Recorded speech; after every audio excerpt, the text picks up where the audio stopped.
Hey, Michael. Hey, Scott. Happy birthday. Thank you. It's Michael's birthday, and he's 40 today. The big 4-0 is turning the corner.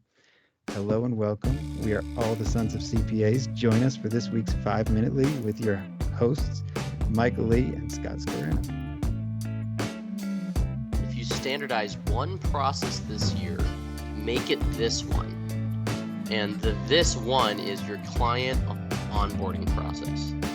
So 2021 is the year of client onboarding. If you haven't done anything yet, you've got some time left this year. You got 4 months left to standardize your client onboarding. This is an important time of year for a lot of firms before they get into the tax season, if you do taxes. I know a lot of firms can get a little hectic. So, Scott, what does client onboarding look like at your firm? I think what this article's really aiming for is what is the client experience at every step of the way? What does that onboarding look like? What does that client experience look like? And so for us, Scott, we've automated the sign of contract to booking of a first onboarding meeting. What's more important is the flow of communication to our clients. What do they experience?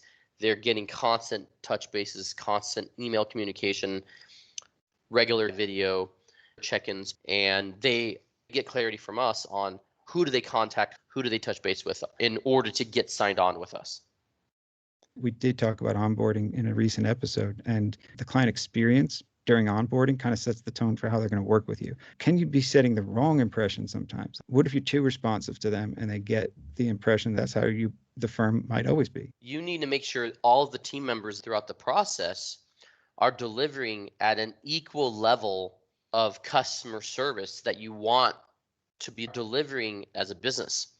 So if you have an overachiever that is giving 24/7 response times to your client, but that's not the expectation you want to establish for every member of your team, and that you are going to be a 24/7 kind of firm. It's really important to set clear expectations in the beginning of response time to how to escalate emergency issues, how to provide information to your firm, how to provide access, what security protocols you want them to follow. We have a dedicated onboarding team, so we call them the customer success team.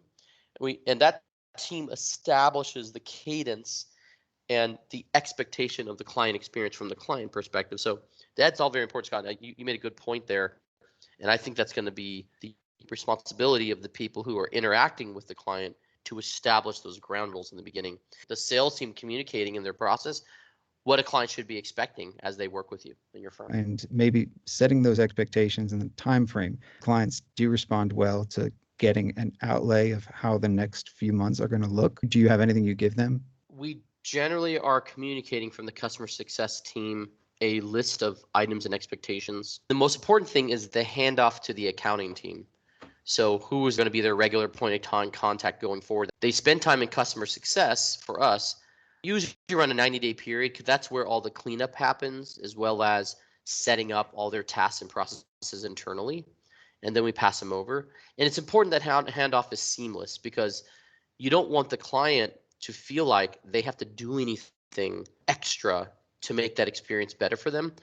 You want them to feel like they had to do nothing. All they had to do was show up and follow your instructions on a regular basis, and you get the work done.